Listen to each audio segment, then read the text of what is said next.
belum sih. Itu kan yang 2 bulan lalu. Udah jadi. Itu sudah jadi itu.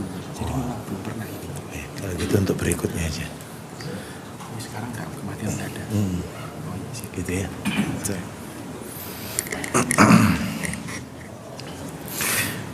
Bismillah.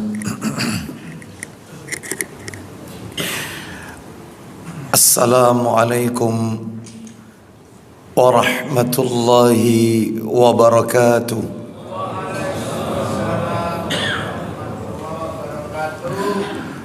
Alhamdulillah alladzi bi ni'matihi tatimmus salihat wa ashhadu an la ilaha illallah wahdahu la syarika lah wa ashhadu anna Muhammadan abduhu wa rasuluh.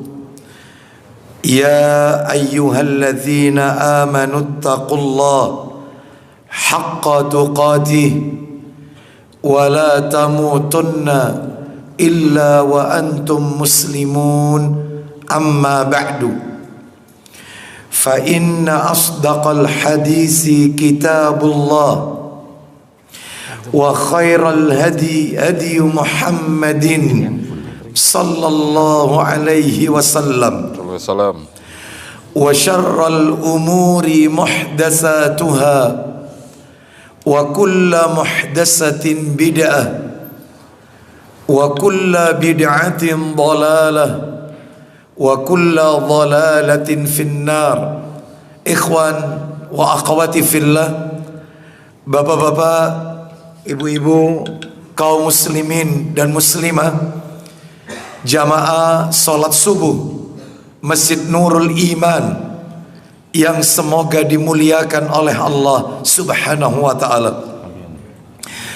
Puji dan syukur senantiasa kita panjatkan kepada Allah Tabaraka wa ta'ala atas segala karunia nikmat yang telah Allah berikan kepada kita, yang tentunya kita tidak akan pernah mampu, tidak akan pernah bisa menghitung-hitung nikmat tersebut. Allah Subhanahu wa ta'ala menegaskan dalam ayatnya, wa in ta'uddu ni'matallahi la tuksuha. Dan jika kalian menghitung-hitung nikmat Allah, maka kalian tidak akan pernah bisa, tidak akan pernah mampu menghitung-hitung nikmat tersebut. Kita tidak diminta oleh Allah untuk menghitung-hitung nikmat itu, tetapi Allah memerintahkan kita untuk mensyukuri nikmat-nikmat tersebut. Allah Ta'ala menegaskan pula dalam ayatnya, fadhkuruni adhkurkum washkuruli wala takfurun. Maka ingatlah kalian kepadaku, niscaya aku akan mengingat kalian. Bersyukurlah kalian kepadaku, dan janganlah kalian ingkar, kufur kepadaku. Dalil ini menunjukkan wajib bagi kita untuk mensyukuri nikmat Allah Azza wa Jalla. Salah satunya yang kita rasakan pada pagi hari ini, Allah Subhanahu wa ta'ala memberikan kita kemudahan, kesempatan untuk menunaikan ibadah salat subuh yang dikerjakan secara berjamaah, dilanjutkan dengan thalabul ilmi, dan berakhir dengan melaksanakan salah satu sunnah Nabi sallallahu alaihi wasallam, yaitu salat sunnah Isra. Semoga rangkaian amal ibadah yang kita lakukan pada pagi hari ini semuanya diterima dan diridhoi oleh Allah Subhanahu wa ta'ala. Dan dengan kita melakukan rangkaian ibadah di pagi hari ini, kita tercatat di sisi Allah hamba-hambanya yang pandai bersyukur kepada Allah Subhanahu wa ta'ala. Karena yang namanya bersyukur kepada Allah harus memenuhi 3 syarat, 3 rukun syukur. Seorang hamba dikategorikan benar-benar bersyukur kepada Allah apabila 3 hal tersebut melekat pada dirinya. Jika ia tertinggal salah satunya, maka dia bukan hamba yang pandai bersyukur kepada Allah Azza wa Jalla. 3 rukun tersebut sebagaimana disebutkan oleh Al-Imam Ibnul Qayyim Al-Jauziyah rahimahullah. 3 rukun tersebut, yang pertama adalah syukur di dalam hati, dengan meyakini semua nikmat itu datang dari Allah.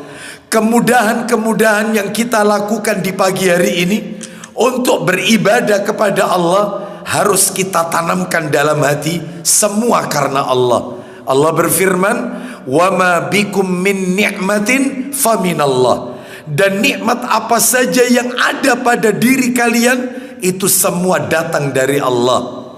Diberikan pasangan hidup soleh soleha dari Allah, diberikan anak keturunan soleh soleha dari Allah, dimudahkan mencari rizki dari Allah, dimudahkan untuk beribadah, semua karena Allah Azza wa Jalla. Ini yang pertama. Syukur yang kedua, rukun syukur yang kedua adalah syukur di lisan, dengan memperbanyak mengucapkan kalimat tahmid. Sebagaimana Nabi mengajarkan kepada kita, apabila Nabi sallallahu alaihi wasallam mendapatkan berita yang menggembirakan, satu keadaan yang menyenangkan, beliau membaca alhamdulillahilladzi bi ni'matihi tatimmus shalihat. Segala puji bagi Allah yang dengan nikmat-nikmatnya sempurna semua amalan. Dan sebaliknya, apabila Nabi mendapatkan kondisi yang tidak menyenangkan, berita buruk, kabar yang tidak baik, maka Nabi membaca dengan tetap memuji Allah dengan ucapan alhamdulillahi ala kulli hal. Segala puji bagi Allah atas segala keadaan. Syukur di lisan. Dan yang terpenting, yang nomor 3, syukur dengan anggota badan, dengan melakukan amal-amal ketaatan kepada Allah Azza wa Jalla. Sebagaimana Nabi mencontohkan kepada kita, karena beliau pengen disebut hamba yang pandai bersyukur, Nabi ketika sholat malam sampai bengkak kaki beliau. Ketika ditanyakan kepada beliau, mengapa Anda menyusahkan diri seperti ini hingga bengkak kaki beliau? Karena beliau lama berdirinya ketika sholat malam. Maka Nabi menjawab, afala akunu abdan syakura. Apakah aku tidak senang disebut hamba yang pandai bersyukur? Inilah yang Nabi contohkan. Jadi syukur dengan mengoptimalkan ibadah kepada Allah. Oleh karena itu, mari kita gunakan seluruh fasilitas yang Allah berikan kepada kita ini. Allah berikan kepada kita perangkat alat indera ini dalam rangka mentaati Allah Azza wa Jalla. Maka dengan begitu kita termasuk hamba yang pandai bersyukur kepada Allah Azza wa Jalla. Sebaliknya, jika seluruh fasilitas yang Allah berikan kepada kita ini kita gunakan untuk maksiat, itulah orang yang kufur, ingkar kepada Allah Azza wa Jalla. Mudah-mudahan Allah Subhanahu wa taala senantiasa menjadikan kita orang-orang yang istiqomah dalam mentaati Allah dan Rasulnya sampai ajal menjemput kita. Wa'bud rabbaka hatta ya'tiyakal yakin. Sembahlah Allah sampai datang ajal kematian. Bapak Ibu sekalian rahimani wa rahimakumullah. Pagi hari ini kita akan melanjutkan pembahasan kita. Kita masih berbicara kitab yang ditulis oleh Syekh Yusuf bin Abdullah bin Yusuf Al-Wabil hafizahullah ta'ala. Kitab yang berjudul Asyratus Sa'ah, yang sudah diterjemahkan ke dalam bahasa Indonesia. Ensiklopedi Hari Kiamat menurut sunnah yang sahih. Bapak Ibu sekalian rahimani wa rahimakumullah. Setelah beberapa waktu yang lalu kita telah menuntaskan tanda-tanda kecil kiamat, yaitu pemutusan silaturahim. Maka sebenarnya pagi hari ini adalah materi yang tadi disebutkan oleh imam kita tadi, imam sholat subuh kita, yaitu munculnya kematian mendadak. maraknya orang-orang yang meninggal tanpa sebab.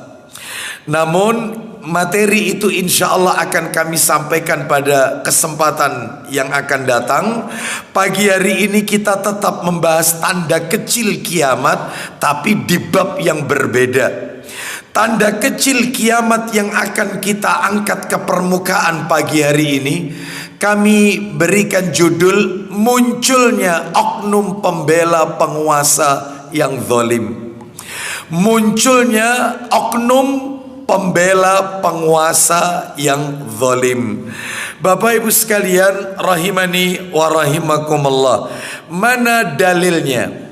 Mana dalil yang menunjukkan akan munculnya penguasa yang zalim, oknum-oknum penguasa yang zalim, atau mereka-mereka yang membantu penguasa yang berbuat kezaliman kepada rakyatnya?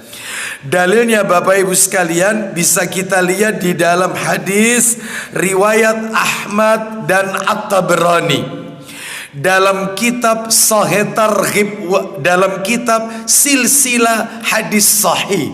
Ada enggak? Ya. Jilid yang kedua. Tiga. Ya, jilid yang ketiga. Silsilah Hadis Sahih jilid yang ketiga. Hadis nomor 2660. 2660. Itu nomor cetakan terjemahan. Kalau nomor aslinya 1893. Lah di silsilah hadis sahih ini dua nomor itu dicantumkan. Yang atas nomor urutnya, yang bawah nomor aslinya. 2660 nomor urutnya. Silakan dari sahabat Abu Umamah Al-Bahili radhiyallahu an. Silakan. Dari Abu Umamah Al-Bahili radhiyallahu an secara marfu kepada Rasulullah. Ulang lagi. Dari Abu Umamah Al-Bahili radhiyallahu anhu secara marfu kepada Rasulullah Muhammad sallallahu alaihi wasallam. Bapak Ibu sekalian rahimani wa rahimakumullah, hadis itu kalau dilihat dari sisi penisbatannya, disandarkan ke siapa, itu dibagi tiga Bapak Ibu. Jadi diingat-ingat. Yang pertama ada yang namanya marfu, sebagaimana yang tadi kita dengarkan dari sahabat Abu Umamah Al-Bahili radhiyallahu an secara marfu kepada Nabi Muhammad sallallahu alaihi wasallam. Maksudnya secara marfu itu adalah hadis itu disandarkan kepada Rasulullah sallallahu alaihi wasallam. Itu marfu. Yang nomor dua, ada hadis itu dalam sisi penyandarannya, penisbatannya disebut dengan mauquf. Apa itu mauquf? Disandarkan kepada para sahabat. Jadi bukan sabda Nabi, perkataan sahabat. Mauquf itu namanya. Dan itu yang disebut dengan asarus sahabah, perkataan para sahabat. Jadi nggak sampai Rasulullah bersabda, karena Nabi tidak bersabda. Itu yang dikatakan oleh para sahabat. Namanya mauquf. Mauquf itu. Baik. Terus kemudian yang ketiga, ada penisbatan hadis itu, penyandaran itu yang disebut dengan istilahnya itu adalah maktu. Maktu. Jadi ada marfu, ada mauquf, ada maktu. Apa itu maktub? Riwayat itu disandarkan kepada tabi'in, generasi setelah sahabat. Jadi tabi'in ini mereka hidup lahir di zaman sahabat, namun mereka tidak sempat ketemu Nabi. Kalau yang ketemu Nabi itu sahabat, dan mereka beriman dengan apa yang Nabi ajarkan dan wafat sebagai seorang muslim. Itu sahabat ketemu Nabi. Kalau tabi'in, Nabi sudah wafat, mereka lahirnya di zaman sahabat, ketemu sahabat dan mengikuti ajaran Rasul sallallahu alaihi wasallam dan wafat dalam keadaan seorang muslim. Ya, kalau level bawahnya lagi tabi'ut tabi'in, mereka hidup di zaman tabi'in, nggak ketemu sahabat, sahabat sudah wafat semua. Baik, jadi kalau maktu ini adalah penisbatannya kepada tabi'in dan yang setelahnya, itu maktu. Baik. Sedangkan hadis yang kita dengarkan sekarang itu marfu, ya ke Rasulullah, nyambung ke Rasulullah sallallahu alaihi wasallam. Silakan. Rasulullah bersabda, yakunu fi hadhil ummati fi akhiriz zamani rijalun ma'ahum siyatun ka'annaha adnabul baqar. Silakan. Pada akhir zaman, silakan, akan muncul sejumlah pria di kalangan umat ini yang membawa cambuk-cambuk yang menyerupai ekor sapi. Maksudnya adalah para pengawal-pengawal penguasa yang berbuat kezaliman. Jadi Nabi sallallahu alaihi wasallam memberikan sebuah khobar. Dan khobar ini wajib kita imani Bapak Ibu sekalian. Karena apa? Karena konsekuensi orang itu ketika membaca syahadat, terutama syahadat yang nomor 2 ya, wa asyhadu anna Muhammadar Rasulullah, itu kan disebut syahadat Rasul. Kalau asyhadu alla ilaha illallah syahadat tauhid. Kalau wa asyhadu anna Muhammadar Rasulullah syahadat Rasul, persaksian kita atas kerasulan Nabi Muhammad SAW. Ketika orang membaca kalimat itu, maka konsekuensinya salah satunya adalah konsekuensi dari ucapan itu tasdiquhu fima akhbara. Dia wajib membenarkan semua berita yang Nabi sampaikan. Salah satunya ini, berita yang akan terjadi di akhir zaman. Jadi ada berita Nabi itu di masa yang lampau sebelum Rasul diutus. Berita tentang Ashabul Kahfi, berita Rasul tentang Ashabul Ukhdud, berita Rasul tentang Musa, Isa, nabi-nabi sebelumnya. Wajib kita imani. Termasuk berita Nabi di saat Nabi masih hidup, berita Isra Mi'raj, berita Nabi tentang kisah-kisah mukjizat Rasul, tangan Nabi jari-jarinya memancarkan air, berita yaitu orang-orang kafir Quraisy yang menentang Rasul sallallahu alaihi wasallam. Ini ketika Nabi masih hidup. Termasuk yang wajib kita imani juga berita-berita Nabi yang di saat Nabi masih hidup belum terjadi, tapi nanti pasti bakal terjadi di akhir zaman. Sami'na wa ata'na. Itu konsekuensinya. Karena Nabi tidak mungkin berdusta atas nama Allah Azza wa Jalla. Apalagi perkara-perkara gaib, perkara yang terjadi di akhir zaman, tentang surga, neraka, syafaat. Ini berita Nabi semua ini, hadis Nabi.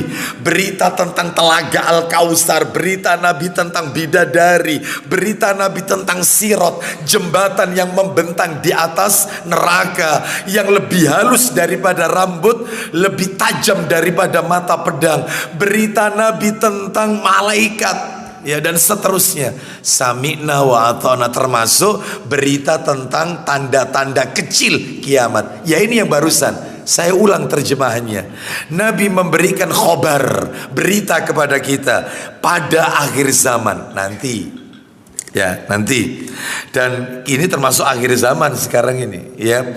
Dan ini sudah terbukti Bapak Ibu, berita Nabi. Semua yang Nabi beritakan, yang pernah kami sampaikan di Masjid Nurul Iman ini, tanda-tanda kecil kiamat, semua sudah keluar Bapak Ibu. Kalau panjenengan masih mencatat materi saya semenjak kita ngaji ensiklopedia hari kiamat ini, mulai nomor 1 munculnya orang yang kaya mendadak, nomor 2 munculnya anak durhaka, nomor 3 tersebarnya kebodohan di mana-mana. Yang nomor 4 munculnya pembunuhan, yang nomor 5 zina di mana-mana, dan seterusnya. Semuanya sudah keluar semua yang Nabi sampaikan. Ya, termasuk ini keluar. Apa kata Nabi?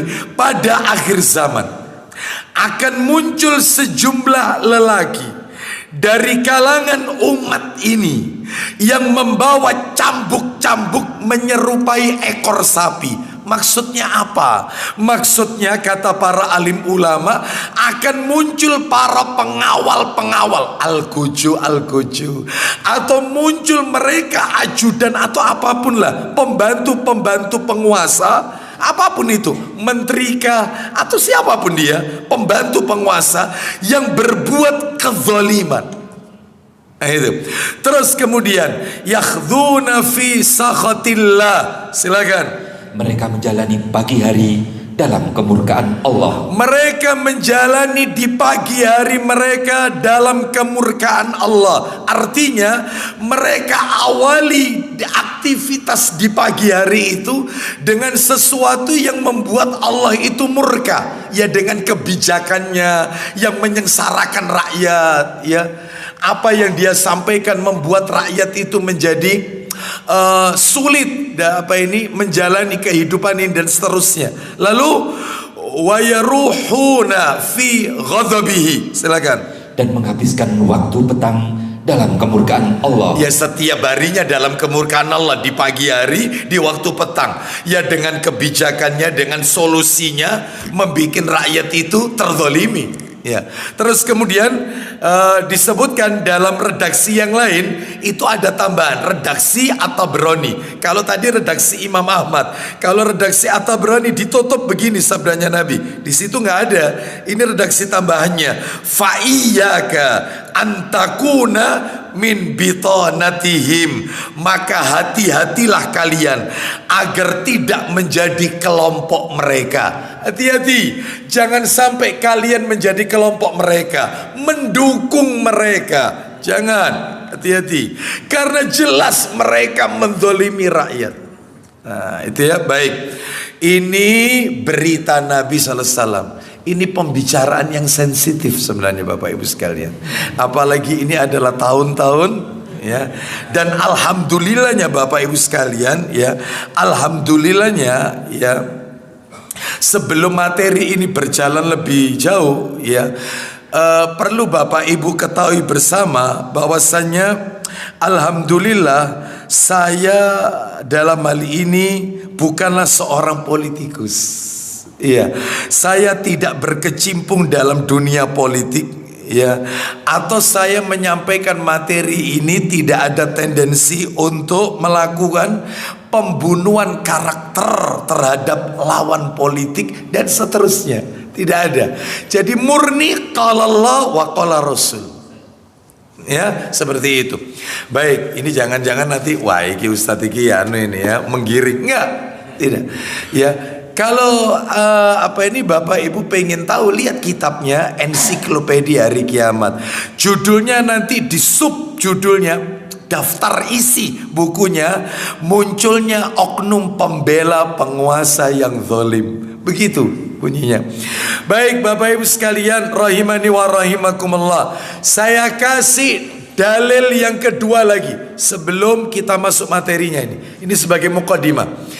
Dalil yang kedua, berita Nabi akan munculnya penguasa yang zalim. Dalil yang kedua ini. Dalil terakhir. Tolong silakan dibuka silsilah hadis sahih, ya, jilid 2 silsilah hadis sahih. Nomornya 2442 2442 Bapak Ibu sekalian. Ya, 2442. Betul. Nomor aslinya berapa Abu Hurairah? Di bawahnya 1127. Nomor aslinya. Nomor urutnya 2442. Nomor aslinya 1127. Silakan dari Talha bin Musarrif. Silakan. Dari Talha bin Musarrif radhiyallahu an secara marfu. Loh, secara marfu lagi. Berarti disandarkan, nyambung, ketemu Rasulullah sallallahu alaihi wasallam. Hadis ini bersambung ke Rasulullah. Lanjut, silakan. Secara marfu kepada Rasulullah Muhammad sallallahu alaihi wasallam. Iya. Sesungguhnya ada 3 hal yang paling aku khawatirkan terjadi di kalangan umatku pada akhir zaman. Loh, Nabi bersabda, inna akhwafa ma atakhawwafuhu ala ummati akhiriz zaman salasan. Kata Nabi, sesungguhnya yang paling aku khawatirkan menimpa pada umatku nanti di akhir zaman 3 perkara. Ini bentuk cintanya Rasul kepada kita umatnya. Salah satu bentuk kecintaan Nabi kepada umatnya adalah kekhawatiran, ketakutan Nabi tentang sesuatu yang akan menimpa umatnya. Makanya Bapak Ibu, saya berikan referensi. Silakan kalau jalan-jalan sempat ke toko buku, ya, itu silakan dicari buku judulnya, penulisnya Ustadz kita. Judul bukunya itu bagus. Judul bukunya, saya punya warnanya hijau.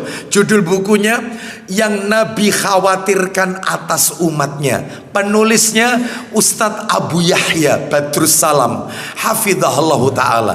Jadi di buku itu dijelaskan yang Nabi takutkan sesuatu itu akan menimpa umatnya itu apa saja. Salah satu ya, salah satunya Nabi mengkhawatirkan umatnya itu terkena fitnah Dajjal. Nabi mengkhawatirkan umatnya itu terkena fitnah harta dan fitnah wanita. Nabi khawatirkan umatnya itu panjang sekali, banyak, dan itu dijelaskan satu persatu.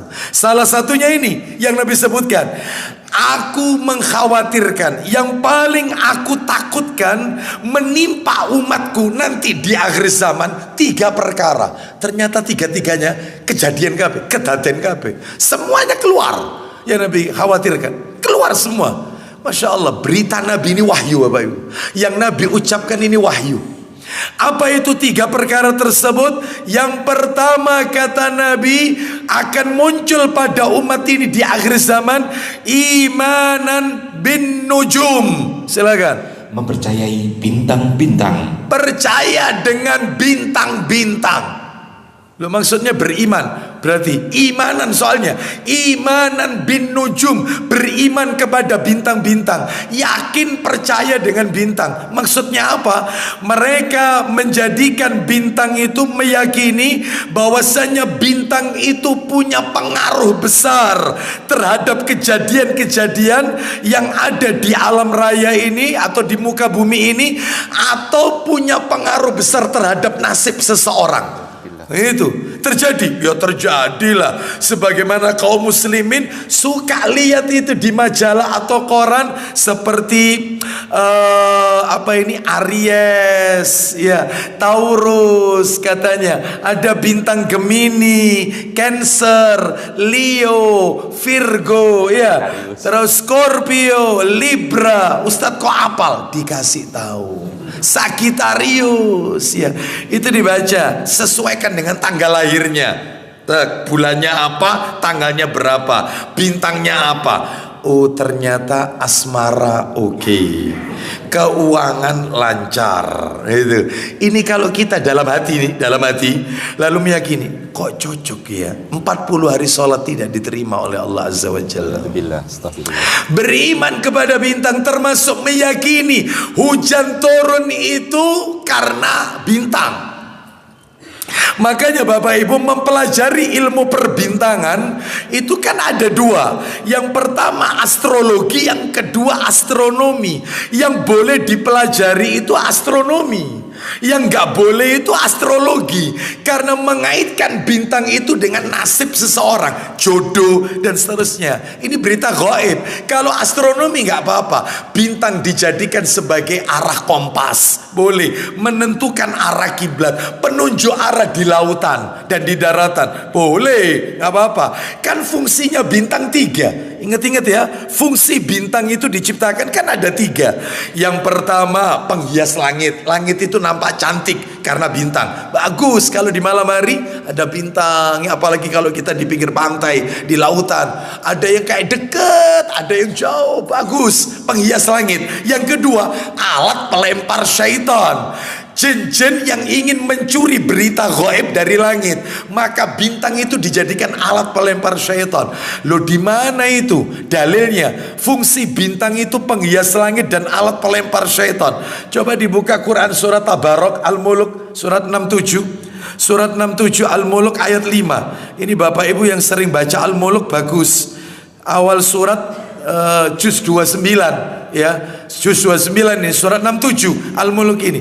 Itu kalau dibaca mau tidur, surat ini kata Nabi jumlahnya 30 ayat, tetapi dia fungsinya luar biasa manfaatnya, penyelamat azab kubur. Surat yang bisa menyelamatkan azab kubur, ya. Bahkan para sahabat itu ada yang mereka mendirikan tenda di bekas kuburan. Dia tidak tahu kalau itu kuburan karena tanahnya sudah rata. Tiba-tiba di malam hari mereka mendengar di dalam bawah tanah itu ada yang membaca Al-Mulk. Dia ketakutan. Lalu dia datang kepada Rasul. Rasul masih hidup ini. Lalu kemudian, wahai Rasulullah, aku mendirikan tenda, ternyata aku mendengar orang membaca surat Al-Mulk di dalam, di bawah. Aku nggak tahu kalau itu kuburan. Nggak tahu, wong sudah rata jadi tanah, nggak ada tanda-tanda bekas kuburan atau apa. Maka kata Nabi, hiyal munjia. Jadi nama lainnya surat Al-Mulk itu munjia, surat Al-Munjiyat.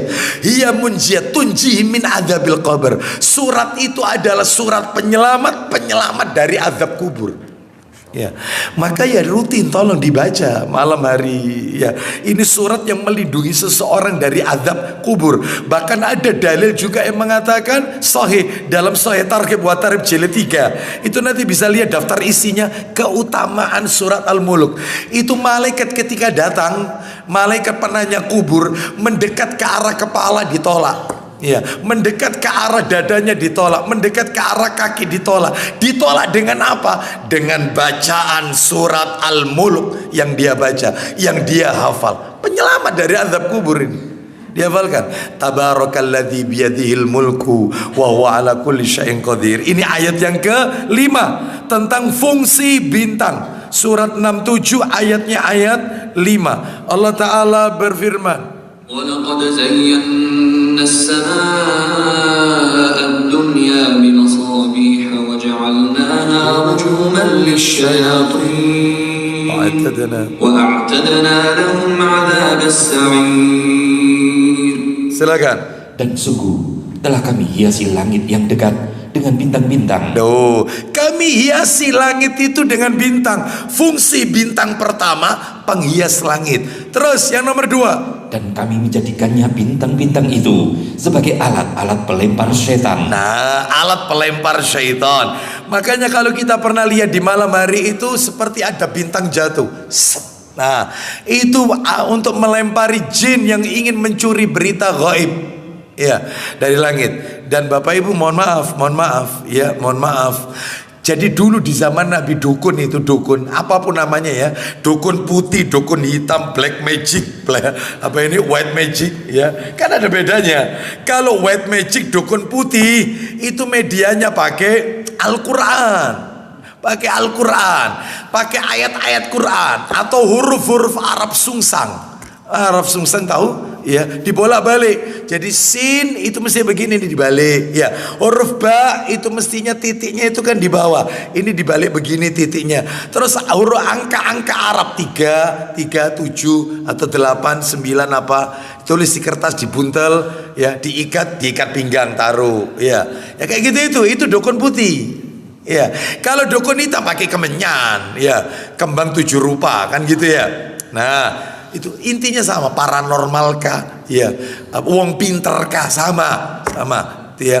Dulu sebelum Rasul diutus, maka jin itu mencuri berita gaib, sehingga katanya Aisyah radhiyallahu anhuma, kata Aisyah radhiyallahu, wahai Rasulullah, ternyata yang diucapkan dukun itu terkadang ada yang pas, cocok. Kata Nabi, jin itu berita yang benar itu, yang cocok itu adalah yaitu apa yang dicuri oleh jin dari langit lalu disampaikan kepada para tukang tenung, lalu si tukang tenung ini menyampaikan 100 berita. Sama jin mencuri 1 berita, sama dukunnya dikemas 100 berita. Berarti yang lebih canggih siapa Bapak Ibu? Ya dukun. Wong yang dicuri jin 1. Makanya dukun itu selalu ini, sampean bakal ngini, nanti sampean juga bakal ngini, Pak. Semuanya ini menerka-nerka. Salah satunya ada yang tepat, ada yang pas, yaitu berita gaib yang dicuri itu dikemas menjadi 100. Itu sebelum Rasul diutus. Setelah ayat Quran turun, Rasul diutus, maka mereka jin tidak bisa mencuri berita gaib. Loh, Ustadz nyampaikan gini itu ada dalilnya.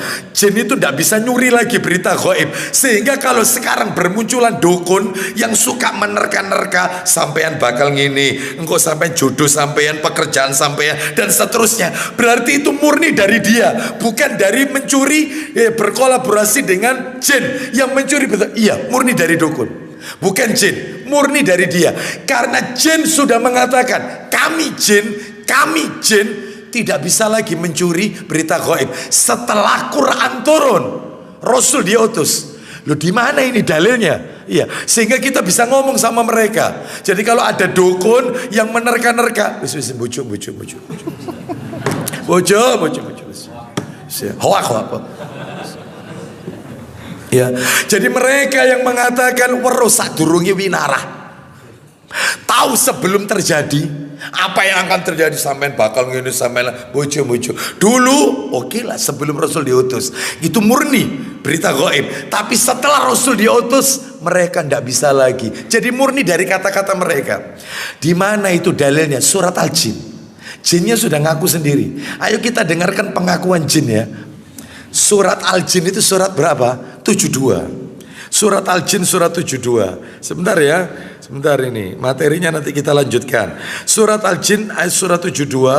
Ayatnya Bapak Ibu, ayat 8 dan 9. Surat Al-Jin ayat 8 dan 9. Al-Jin 8 dan 9. Allah berfirman, wa anna lamasna as-samaa'a fawajadnaha muliyat harasan shadidan wa shuhuban wa anna kunna naq'udu minha maq'ida lis-sam' faman yastami' al-ana yajid lahu shihaban rasada.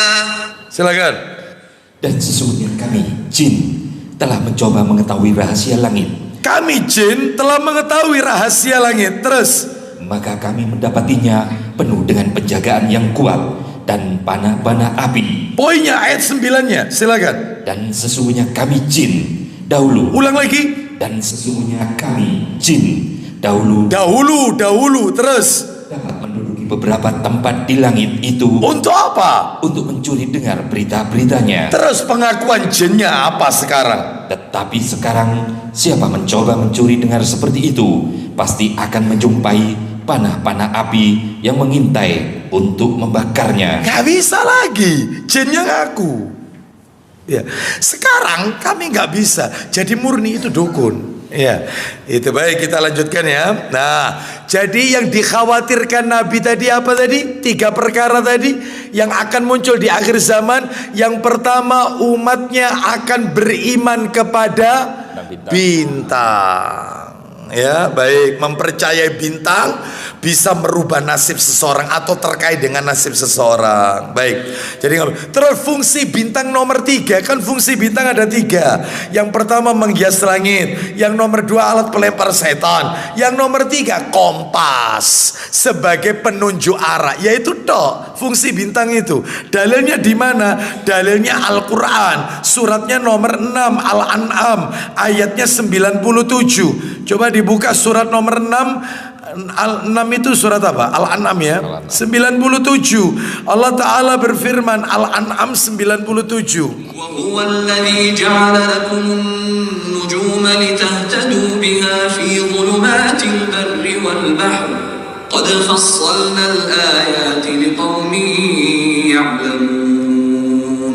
Ya, silakan. Dan dialah yang menjadikan bintang-bintang bagimu, agar kamu menjadikannya petunjuk dalam kegelapan di darat dan di laut. Loh, sebagai kompas petunjuk di darat maupun di lautan. Baik, sampai di situ aja.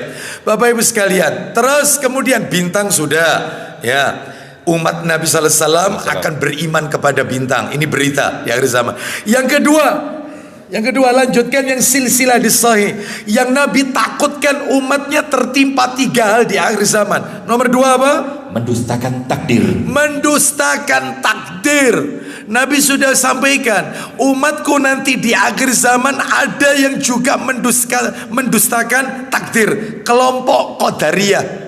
Mereka tidak mengimani bahwasanya semua ini telah ditetapkan oleh Allah. Mereka meyakini apa yang terjadi itu semuanya karena usaha kita. Kita miskin, kita kaya, kita dapat jodoh, kita punya anak, semua itu usaha kita. Gak ada kaitannya dengan Allah. Mereka tidak beriman dengan takdir. Coba ya, dan ternyata banyak yang seperti ini, menolak ketetapan Allah Azza wa Jalla. Dan Bapak Ibu mohon maaf, kalau panjenengan ketemu kelompok seperti ini, mereka tidak beriman dengan takdir, itu Nabi memberitahukan kepada kita sikap kita kepada mereka gimana. Coba buka Sahih Ibnu Majah, Ibnu Majah jilid 1 nomor 75, cepat dikit. Ibnu Majah nomor 75 Jilid 1. Jilid 1 nomor 75, nomor 75. Ibnu Majah nomor 75. Apa kata Nabi kalau ketemu mereka nih?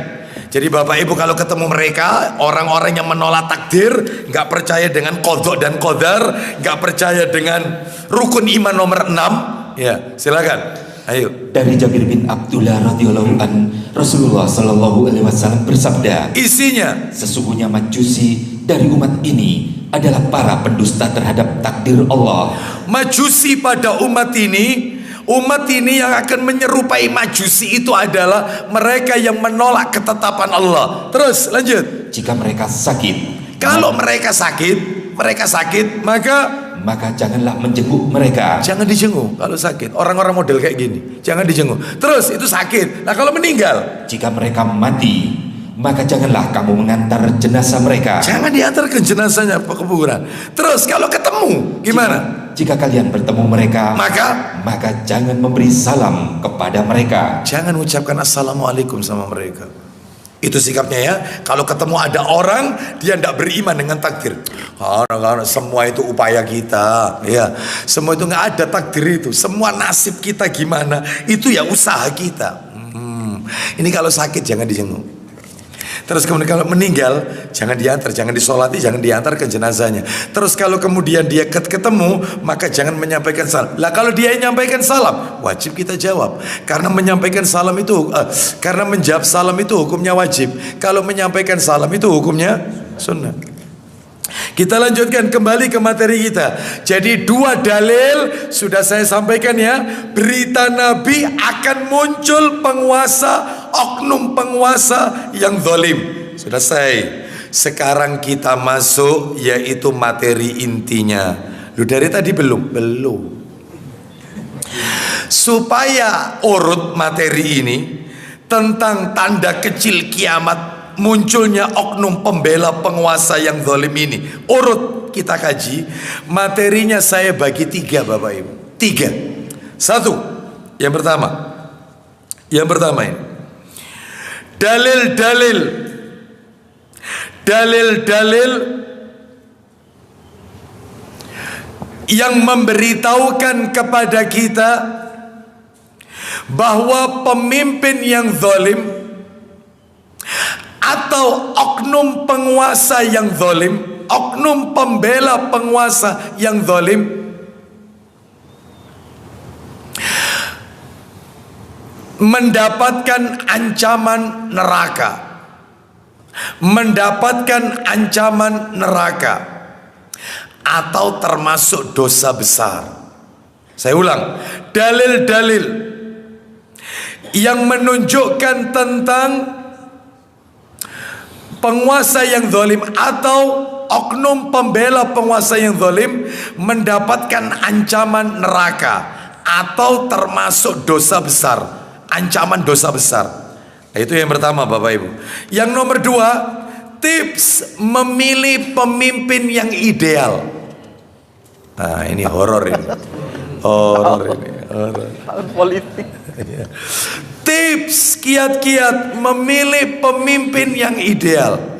Tipsnya itu cuman 6. Ada 6 tips. Terus 3. Terakhir penutup, cuma 3 aja. 3. Sikap rakyat kepada pemimpin yang zalim. Gimana kalau memang takdirnya Allah berikan pemimpin yang khianat, pemimpin yang zalim? Sikap rakyat bagaimana bertemu dengan pemimpin seperti ini? Nah itu yang nomor 3. Baik, Sekarang kita bahas yang pertama, Bapak Ibu. Apa itu yang pertama? Dalil-dalil yang memberitahukan kepada kita ya, bahwa pemimpin yang zalim atau oknum pembela pemimpin yang zalim, oknum pembela penguasa yang zalim diancam neraka atau termasuk dosa besar. Dalilnya banyak. Sebenarnya lebih dari 12, lebih banyak dalilnya. Saya sebutkan beberapa saja ya, mudah-mudahan mewakili. Satu, dalilnya. Dalil yang pertama, Quran surat 33 Al-Ahzab. Lu ada di Quran? Ada. Surat nomor 33 Al-Ahzab. Kita dengarkan. Ya, surat 33 itu Al-Ahzab kan? Ya. Ayatnya 66 sampai 68. Berarti 3 ayat.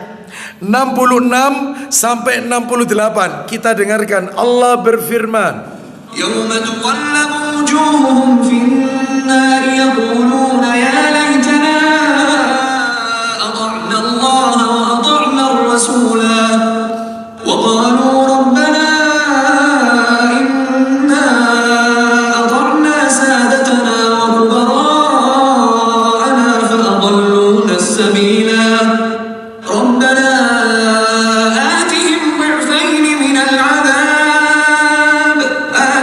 ضعفين من العذاب والعنهم لعنا كبيرا. Bapak Ibu sekalian, menyesal itu mesti di akhir. Nggak ada orang menyesal itu di awal. Ya ini kejadiannya. Orang-orang yang akan menyesal nanti di hari kiamat. Ayo 66 Al-Ahzab. Pada hari ketika wajah mereka dibolak-balikan dalam neraka. Bapak Ibu sekalian, siksaan penduduk neraka itu salah satunya, selain diberikan pakaian terbuat dari tir aspal mendidih, itu pakaiannya, salah satunya mereka itu dibolak-balikkan. Ya, seperti itu. Mereka itu dibolak-balikkan, yaitu dalam neraka. Muka mereka itu dibolak-balikkan. Ya, jadi kalau saya boleh memberikan perumpamaan seperti orang bakar sate. Sate itu gini, kemudian habis bakar balik lagi. Iya. Jadi kalau saya beli sate itu tak lihat itu, ya Allah, Al-Ahzab 66. Haula. Allahumma inni a'udzubika minan nar. Kalau lihat orang bakar sate ya, Allahumma inni a'udzubika minan nar. Koyok ngene wong diazab dalam neraka. Ini baru sate ini. Ya ini kering. Terus balik lagi gini. Dibolak-balikan. Terus kemudian lanjut. Mereka berkata, apa kata mereka ketika mereka sudah masuk neraka, sudah dibolak-balikkan tubuhnya, wajahnya di neraka, baru ngeh, baru sadar. Apa kata mereka? wahai, kiranya dahulu kami taat kepada Allah dan taat pula kepada Rasul. Kalau bahasa sepanjang lo ya, bahasa tempat saya Kletek lo ya, kasep. Itu bahasa saya. Kan sepanjang. Saya nggak tahu di sini apa ini. Oh, sama juga.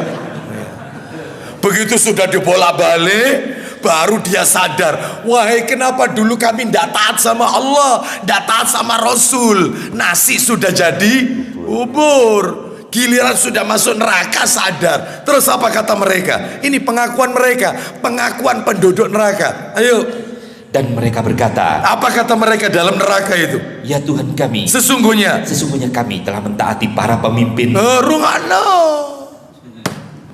kami dulu itu mentaati pemimpin kami. Terus kemudian, dan para pembesar kami. Dan kami mentaati pembesar kami. Lalu mereka menyesatkan kami dari jalan yang benar. Ini yang dimaksud pemimpin di sini kata para alim ulama, sebagaimana juga disebutkan dalam tafsir, beberapa tafsir Ibnu Katsir yang lainnya. Pemimpin di sini adalah ulil amri dan umaro dan ulama. Umaro itu ulil amri, ulama, kiai, ustadz, tuan guru, ajengan, habib, siapapun namanya, yang menyesatkan umatnya dengan ajarannya.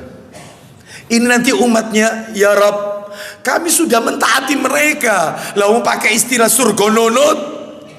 Ya ini ayatnya, Bapak Ibu sekalian. Itu jadi opo bukan dawe Rasul, opo jare ustad. Dia ndak belajar, ndak talim apa itu Qurannya, apa itu hadisnya. Kalau ditunjukkan dalil mesti ngeyel, kate dalil-dalilan loh. Ya ini, begitu masuk neraka baru sadar, kami dulu taat sama ustadz kami, sama kiai, sama dai kami, sama ulama kami. Terus kemudian apa doa mereka? Mereka doa dalam neraka. Mereka minta sama Allah doa. Ayo silakan. Ya Tuhan kami, Ya Tuhan kami, timpakanlah kepada mereka azab 2 kali lipat.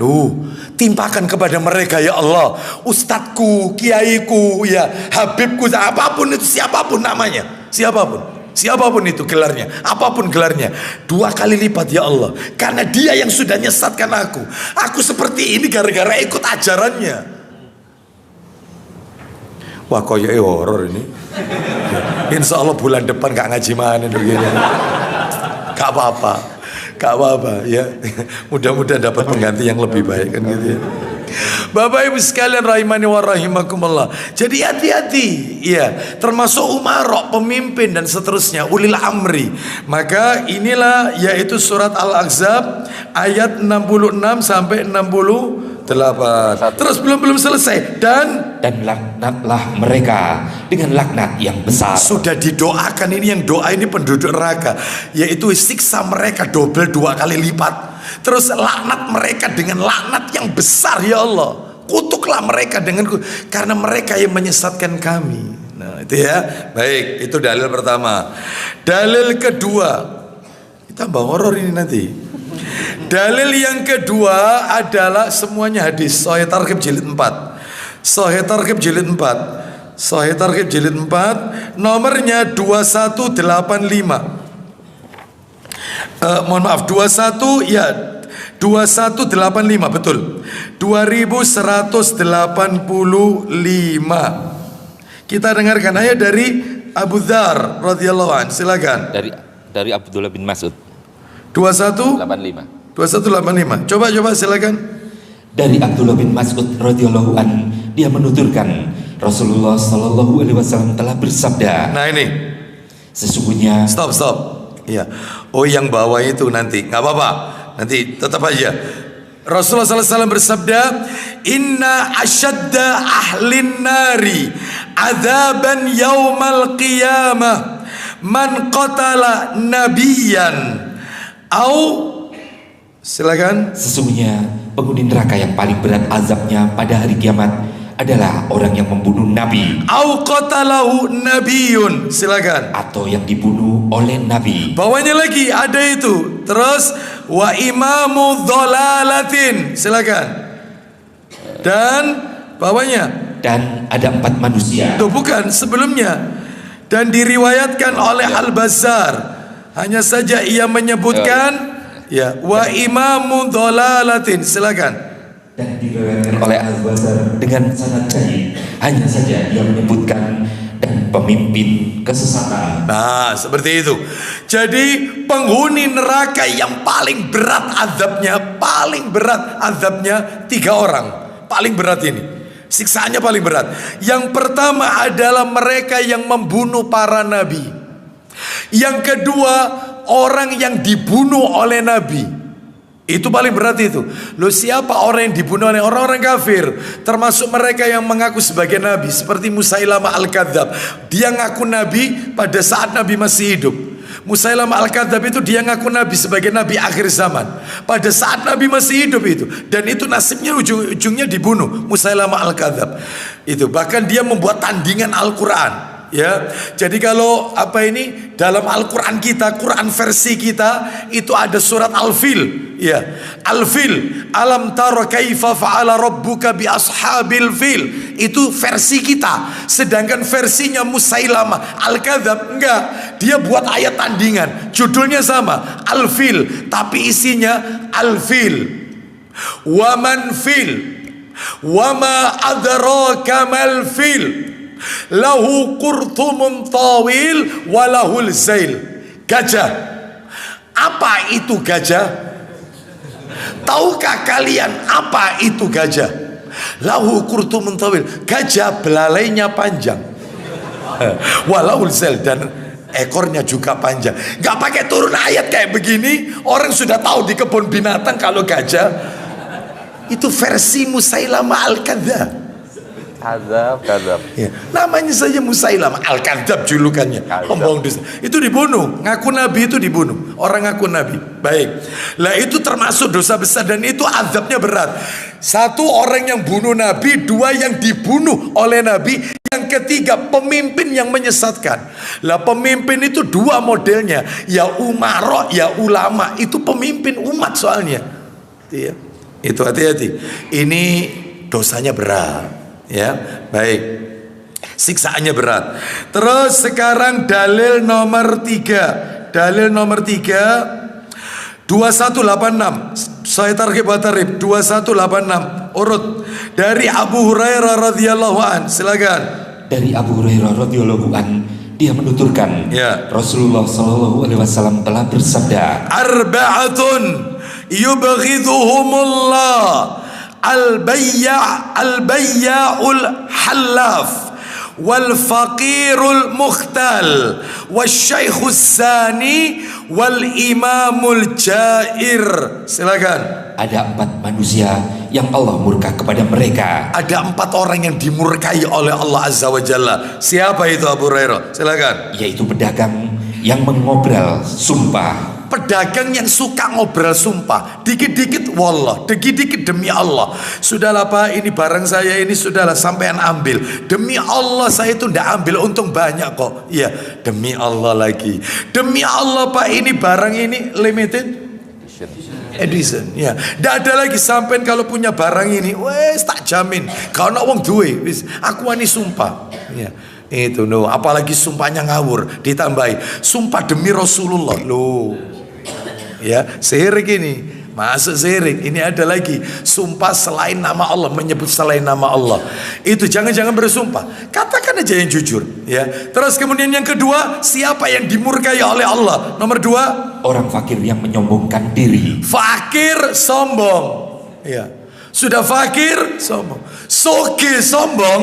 Sembodo. Saya pantas, ya. Saya pantas. Ya tetap tidak boleh lah ya. Saya pantas gitu ya.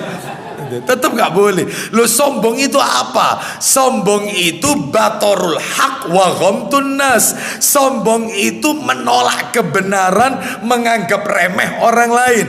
Jadi orang fakir yang kalau dinasehati menolak, dan mereka menganggap remeh orang lain. Nah itu, ya. Baik. Apa ini? Itu nomor 2. Terus yang nomor 3, orang tua renta pezina. orang tua renta yang berzina. Sudah tua tetapi dia melakukan maksiat, berzina. Kan banyak seperti ini Bapak Ibu. Terakhir yang keempat, dan pemimpin yang zalim. pemimpin yang zalim. Pemimpin yang dimaksud di sini 2, ya umara, ya ulama. Hati-hati. Ya, umara mungkin kebijakannya mendolimi, dirasa mendolimi rakyat. Ulama, apa yang dia fatwakan itu adalah fatwa yang sesat dan menyesatkan. Hati-hati. Kita lanjutkan dalil yang nomor berapa? 4. Dalil yang nomor 4, Sahih Targhib wa Tarhib nomor 2204. 2204. 2204. Ya. Ya betul, dalil nomor berapa ini? 3. Nomor 4 kan ini? Ya betul, nomor 4, dalil nomor 4. Kan tidak semuanya saya baca ya. Ya, saya pilih-pilih aja. 2204. Ayo silakan dibaca dari Ma'qil bin Yasar radhiyallahu an. Ya. Dia menuturkan, Terus, saya telah mendengar Rasulullah sallallahu alaihi wasallam bersabda, ma min abdin yastar'ihillahu azza wa jal ra'iyatan yamutu yawma yamutu wa huwa ghashun ra'iyatahu illa harramallahu ta'ala alaihil jannah. Silakan. tiada seorang hamba pun yang diembankan amanah oleh Allah Azza wa Jal untuk memimpin rakyat. Tidak ada satupun orang yang diberikan oleh Allah amanah untuk mengemban, memimpin rakyat. Terus, yang mati pada hari kematiannya dalam keadaan berbuat curang terhadap rakyatnya. ketika pemimpin itu meninggal, dia masih korupsi, dia makan uangnya rakyat, dia meninggal dalam keadaan curang, koruptor dia, dan seterusnya. Maka pemimpin itu, Melainkan Allah Ta'ala mengharamkan surga atasnya. bawahnya dibaca keterangan bawahnya. Terus ada lagi tambahannya, mereka tidak mendapatkan, lanjut. Lalu dia tidak meliputi memimpin mereka dengan nasihatnya, niscaya dia tidak akan mencium aroma surga. Jangankan masuk surga, wanginya surga dia nggak dapat. Padahal bau harumnya surga dalam satu riwayat dikatakan baru tercium sepanjang perjalanan 70 tahun. 70 tahun orang sebelum masuk surga wanginya sudah tercium. Jangankan begitu Bapak Ibu sekalian, disebutkan dalam hadis yang panjang ya, cerita tentang ruh mukmin sama ruh kafir. Ruh mukmin itu ketika dia pertama kali diletakkan, mukmin lalu dimiringkan ke kiblat, ditutup dengan papan, diuruk dengan tanah, dia bisa mendengar suara sandal orang yang ngantarkan dia. Lalu didatangi malaikat, ditanya pertanyaan kubur, dia bisa jawab. Maka kuburnya dilebarkan sejauh 70 hasta. 1 hasta itu ujung jari tengah sampai ke siku. Dilebarkan 70 hasta, dan dia bisa tahu di mana letaknya nanti di hari kiamat, dan dia sudah bisa mencium aroma wanginya surga. Lah ini nggak dapat wanginya surga. Bayangkan, siapa? Pemimpin yang curang kepada rakyat, janji tok tapi nggak pernah ditepati. Ya, saya nggak mengarah ke anu ya, enggak loh ini ya. Ini loh ya. Horor ini. Iya, ini. Hari ini nggak cukup, insya Allah ya, bulan depan, insya Allah tambah horor nanti bulan depan ya, Bapak Ibu sekalian ya. Jadi Bapak Ibu sekalian, jadi curang kepada rakyatnya, dia zalim kepada rakyatnya. Dan Bapak Ibu harus tahu, maaf ini, mumpung ketemu orang-orang yang tidak dapat mencium aroma wanginya surga, nggak bisa dia mencium wanginya surga. Itu ada 6 orang Bapak Ibu. Diingat-ingat ya, 6 orang, 6 golongan toh. 6 orang gak bisa dapat wanginya surga. Jangankan masuk, wanginya gak dapat. 6 orang. Siapa mereka? Tadi nomor 1 sudah disebut, pemimpin yang zalim, curang sama rakyat. Dalilnya tadi dibaca oleh Abu Hurairah tadi kan. Yang nomor 2 adalah, nah ini penting, terutama ibu-ibu ini, mohon maaf. Yang nomor 2 adalah orang yang menisbatkan nasabnya bukan kepada bapaknya. Jadi menyandarkan dirinya bukan kepada bapaknya. Dan biasanya kasus yang sering terjadi untuk yang nomor 2 ini, 2 kasus. Yang pertama kasus anak angkat, adopsi anak. Itu dia tidak tahu ini anaknya siapa, wong dia temukan di jalan, atau anak itu dibuang, kita temukan, kita asuh, kita pelihara mulai kecil. Giliran menikah, maka nasabnya anak ini kita bapak angkatnya, kita masukkan di belakang namanya. Gak dapat bau surga ini. Jadi tolong jangan dikasih bin, jangan dikasih binti, karena bapaknya tidak jelas. Jadi kasus adopsi.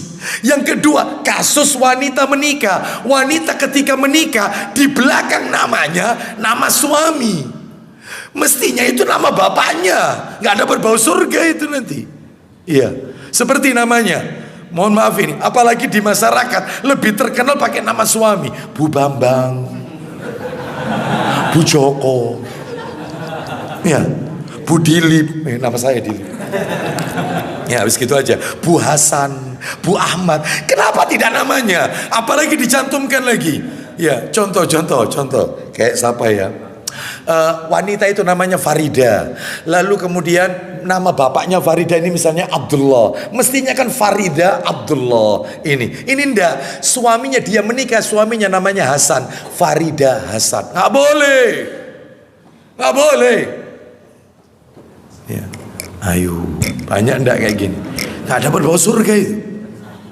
Ya, seperti itu. Hati-hati ya. Karena wanita itu punya hak. Letakkan, yaitu nama di belakang Anda itu nama ayah. Seperti itu. Ya. Nama letakkan di belakang nama Anda itu nama suami. Nama ayah, jangan nama suami. Nama ayah, bintinya ikut ayah, bukan ikut suami.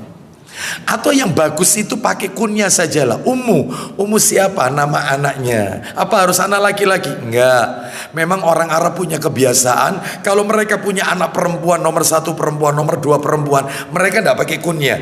Begitu nongol anak laki-laki yang lahir, baru pakai nama kunyah anak laki-laki itu. Itu kebiasaan orang Arab. Adapun kita boleh, nggak apa-apa, nggak dilarang. Anak pertama namanya Maryam, anak kedua namanya misalnya laki-laki. Terus laki-laki itu Abu Maryam atau Ummu Maryam, bapaknya Maryam atau ibunya Maryam, boleh, nggak apa-apa Itu ya. Kalau di TK-TK itu playgroup itu kadang-kadang begini. Siapa ini? Mamanya Maryam. Nah, kan gitu ya. Mamanya siapa gitu. Itu kalau di bahasa Arab kan ummu. Mamanya ummu Maryam. Nah, kurang lebih begitulah. Bisa dipahami di sini ya. Baik. Mana dalilnya itu? Ya, yang penting Bapak Ibu tahu dulu lah, dalilnya menyusul nanti. Ya, itu ada kitabnya, atau boleh dicatat, nggak usah dibaca. Sahih Targhib nanti bisa dilihat di buku yang ada disediakan oleh Takmir Masjid Nurul Iman.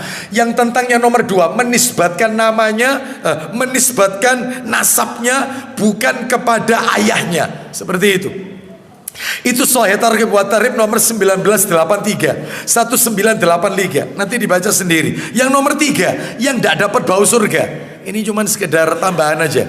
Yang nggak dapat bau surga adalah orang yang nuntut ilmu bukan karena Allah. Nuntut ilmunya tetap untuk kepentingan duniawi. Hati-hati.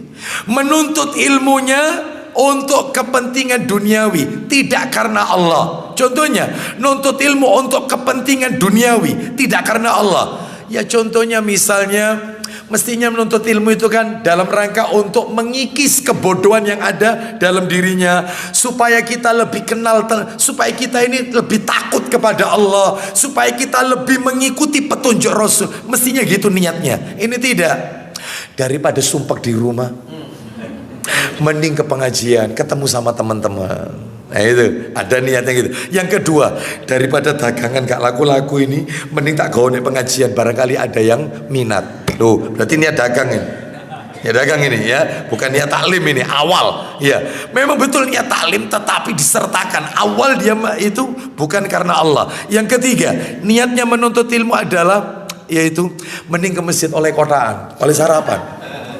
Ya, apalagi istrinya pagi ndak masak, ya seperti itu. Di Masjid Nurul Iman disediakan sarapan. Ya, mending sarapan di masjid aja wis. Ya, bukan untuk nuntut ilmu, mempelajari ilmu agama Allah. Itu ya. Ya ini loh. Pentingnya punya istri 2 itu ya kayak gini. Amin. Ini. Jujur. Ya. Satu ndak masak, nggak buatkan satunya. Kalau satunya ndak buatkan sarapan, musibah. Takdir tadi. Ya, takdir. Bapak Ibu sekalian, rahimani wa rahimakumullah. Horor. Dalilnya dicatat aja ya, Sahih Targhib wa Tarhib. Semuanya Sahih Targhib wa Tarhib. Nomor 105. Nuntut ilmu bukan untuk karena Allah, tapi untuk duniawi. Sahih Targhib wa Tarhib 105. Yang nomor 4, ya betul ya, nomor 4. Yang dapat jauh surga. Nomor 4 apa nomor 3? 4. Ya kan ada 6 orang. Yang nomor 4 adalah orang yang membunuh kafir mu'ahad atau kafir dhimmi. Orang kafir yang mau hidup damai dengan kita. Orang kafir itu ada 3 Bapak Ibu, mu'ahad, dhimmi, sama musta'man. Kalau musta'man ini turis yang dia bayar visa ke negeri kita, masuk itu pakai bayar visa, maka dia otomatis dapat jaminan keamanan dari negeri kita. Turis itu ya, maka tidak boleh diganggu ini ya. Seperti itu. Kalau mu'ahad adalah mereka yang tinggal di negeri mereka, seperti itu. Tetapi mereka tidak ganggu kita, tidak memurtadkan kita, tidak menyakiti kita. Nggak boleh diganggu. Termasuk zimmi. Orang bunuh kafir mu'ahad, kafir zimmi, orang kafir yang mau hidup damai dengan kita, tidak mengganggu kita, tidak berupaya ingin menyesatkan, mengkafirkan kita. Itu kalau dibunuh nggak dapat bau surga. Orang yang membunuh. Ya, hati-hati. Itu di mana itu dalilnya membunuh kafir mu'ahad, kafir dhimmi? Ini dalilnya adalah Sahih Targhib wa Tarhib nomor 2452. Yang nomor 5 sekarang, nomor 5. Nah, ini. Yang nomor 5 adalah orang yang mengecat rambut dan jenggotnya dengan warna hitam, disemir dengan warna hitam. Jangan. Ya, kalau sudah beruban, biarkan aja, enggak apa-apa. Karena uban itu bisa mendatangkan cahaya.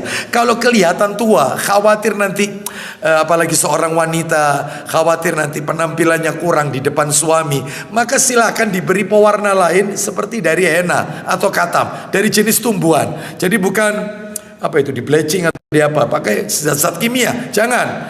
Karena itu nanti tidak senyawa dengan air wudhu nanti. Dipacar dengan henna atau katam. sehingga menimbulkan warna kemerahan atau kecoklatan. Sebagaimana Abu Bakar As-Siddiq jenggotnya itu berwarna kunyit, kekuningan. Itu jenggotnya Abu Bakar radhiyallahu an, karena sudah putih. Nggak apa-apa. Tolong yang jenggotnya sudah putih-putih ini bulan depan berubah. Ya, seperti itu. Lah kalau misalnya tak clear sama warna biru, itu supporter bola. Bonek itu. Dalilnya di mana mengecat rambut? Dalilnya Sahih Targhib wa Tarhib nomor 2097. Mengecat rambut tadi 2097. Terus kemudian yang ke berapa? 6 ya? 6. Yang ke-6 adalah, yaitu yang ke-6, wanita yang meminta cerai tanpa sebab yang syar'i. Khulu, ya khulu, ngajukan gugatan ke suaminya. Khulu, menggugat suaminya, meminta cerai tanpa alasan yang dibenarkan oleh syariat. Loh, berarti kalau alasannya dibenarkan boleh menggugat, boleh kalau alasannya dibenarkan oleh syariat. Sedangkan kalau alasannya tidak dibenarkan, nggak boleh. Loh, memangnya apa wanita itu dibenarkan gugat suaminya? Yang boleh saja, yang boleh kalau alasannya syar'i. Yang pertama, suaminya murtad, pindah agama, boleh gugatan. Karena wanita muslimah tidak boleh disentuh laki-laki kafir. Farjinya yaitu suci, nggak boleh disentuh laki-laki kafir. Murtad, pindah agama, maka gugur pernikahannya. Itu satu, murtad suaminya ya. Yang nomor 2, suaminya tidak pernah sholat, ya, apalagi ditambah dia meyakini sholat itu tidak wajib. Makanya suami tidak sholat, itu wanita boleh menolak ajakan suami untuk melayani dia, sah, boleh, dibenarkan. Ya, lo ayo, kamu kan istriku, ayo aku layani. Seperti itu, enggak. Iya, aku tidak akan melayani kamu selama engkau tidak sholat. Kalau kau sholat, maka apa yang kau minta tak layani sama aku. Tak layani. Sebagai layaknya seorang istri melayani suaminya. Aku semakin cinta kepada engkau karena engkau dekat kepada Allah. Semakin kau jauh dari Allah, maka cinta itu pudar dalam diriku. Masya Allah. Itu yang namanya cinta karena Allah. Wis gak usah tak wedi aku dicerai ku anakku, ya apa ini namanya cinta bukan karena Allah. Wis tak turuti urusan dosane dhewe lho. Ya jangan. Ya, aku pekno kopi, sholat di sini. Sholat. Itu. Ya, itu nomor 2. Suaminya tidak sholat. Yang ketiga, KDRT, kekerasan dalam rumah tangga. Yang nomor 4. Yang keempat adalah seorang suami yang banyak melakukan maksiat. Ya judi online, ya zina, balik-balik, ya chattingan sama perempuan, bahkan sudah melakukan zina. Terus dikasih kesempatan tetap berulang, suka mabuk-mabukan. Nah, ini boleh menuntut cerai, boleh, Bapak Ibu sekalian. Terus apa lagi? Seorang istri yang sudah tidak suami yang tidak bisa menjalankan kewajibannya, sakit. Ya, sehingga istri butuh kebahagiaan, maaf suaminya sehingga terkena impoten atau apapun, nggak bisa menjalankan kewajiban, istri boleh. Tapi kalau istrinya mau sabar, itu lebih baik. Tapi kalau dia tidak sabar, dia masih muda, apalagi dia juga butuh kebahagiaan, maka nggak apa-apa pakai bahasa isyarat. Bang, wis gini mari bang, wis anggapan kita ini kakak adik, wis kontak anggap kakakku, aku adikmu, wis kita pisah baik-baik. Nah, itu berarti bahasa isyarat. Ya, ada bahasa yang tegas itu, wis ceraikan saya, pulangkan saya ke rumah orang tua. Itu ya. Nah, itu jelas tegas itu ya. Loh, itu toh Ustaz. Iya, ada lagi mereka wanita yang tidak bahagia, sudah nggak dapat kebahagiaan dari suaminya. Mungkin karena sekian. Lah kalau dia nggak ngasih nafkah Ustaz, berbulan-bulan menghilang, nggak ngasih nafkah lahir, nggak ngasih nafkah batin. Ya, sampai setahun lebih. Apakah itu ndak gugur pernikahannya? Ndak gugur. Loh, itu katanya di buku nikah itu di paling belakang, barang siapa yang berapa 3 bulan apa 6 bulan. Saya sendiri ndak pernah baca buku nikah saya, itu ndak pernah. Iya, aku ya heran itu. Saya ndak pernah saya. Itu. Yang saya tahu itu kalau pernikahan itu seringkali pengantin pria suruh baca sighot ta'liq kan gitu ya. Apabila saya tidak memberi nafkah sekian bulan, maka jatuhlah talak saya. Kan gitu ya. Maka saya harus membayar sekian. Gitu ya. Ya enggak lah. Iya, kecuali kalau pengadilan ketok palu. Dia lapor, suami saya menghilang. Saya ke keluarga suami sudah nyari kemana-mana juga tidak ada. Tidak ada rimbanya. Ini meninggal atau masih hidup saya tidak tahu. Sedangkan saya tidak dikasih nafkah lahir, tidak dikasih nafkah batin. Saya punya anak, kasihan. Terus bagaimana? Sudah pertimbangan pengadilan, tok palu, cerai, selesai. Nikahlah, boleh wanita ini. Seminggu setelah nikah muncul. Assalamualaikum. Loh, horor ya. Assalamualaikum, muncul. Apakah pernikahan wanita ini sah? Pernikahannya nggak batal, nggak batal. Lah terus suami pertama, ya sudah, belum rezekinya. Asalkan ketuk. Jadi meski misalnya wanita, misalnya, lo ayo, misalnya ada yang nyuruh, kamu itu berbulan-bulan sampai setahun lo, nggak jelas suamimu ini kemana. Bawa kamu itu ke pengadilan, enggak. Saya lebih pilih, saya yakin suami saya insya Allah dia masih hidup. Mungkin dia masih repot atau gimana, mungkin tidak ada rezeki atau apa. Saya yakin suami saya akan balik. Saya tak sabar menunggu. Lain soal. Lain soal. Itu tidak cerai, tidak langsung, tidak. Setahun itu tidak dikasih nafkah, enggak putus langsung jatuh talak, enggak, masih tetap sah. Terus kalau balik nikah ulang, Ustaz, nggak perlu nikah ulang. Nggak perlu nikah ulang. Faham sampai di sini ya? Lah kalau ini wanita ini gugat, maka ya sudah. Kalau dia yang gugat, suaminya boleh meminta maharnya kembali. Boleh.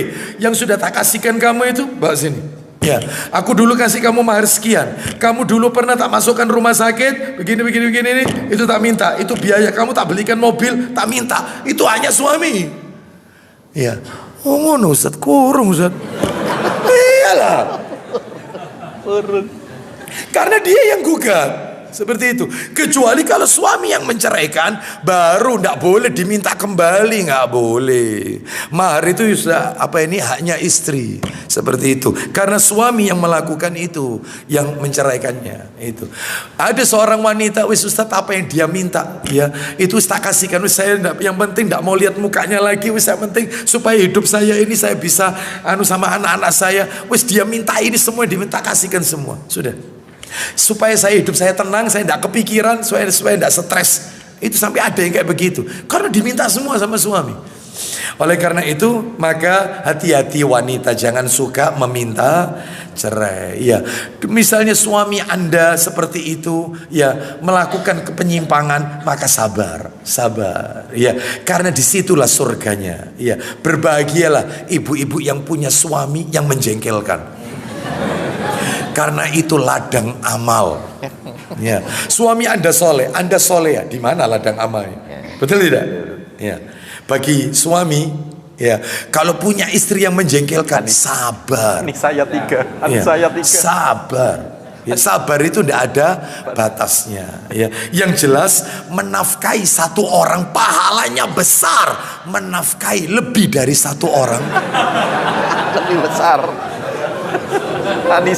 Tadi saya 3. Kita tutup sampai di sini kajian kita. Ya, jadi sampai tadi dalil tadi, insya Allah kita lanjutkan pada kesempatan yang akan datang. Baik, saya tidak buka tanya jawab karena memang materinya belum kelar Bapak Ibu sekalian. Mudah-mudahan menjadi tambahan ilmu yang manfaat. Mudah-mudahan Allah berikan kepada kita pemimpin ulama umarok yang saleh, yang taat kepada Allah dan takut kepada Allah Azza wa Jalla. Dan mudah-mudahan mereka yang ada di sekitar pemimpin kita, umarok dan ulama kita, orang-orang soleh juga. Dan mudah-mudahan Allah jadikan kita orang-orang yang istiqomah dalam mentaati Allah dan Rasul sampai ajal menjemput kita. Dan semoga Allah mencatat kita sebagai penduduk surganya kelak di yaumul qiyamah. Wassallallahu ala nabiyyina wa ala alihi washabihi wasallam. Subhanakallahumma wa bihamdika asyhadu an la ilaha illa anta astaghfiruka wa atubu ilaik. Wa akhiru da'wana anil hamdulillahi rabbil alamin. Assalamualaikum warahmatullahi wabarakatuh.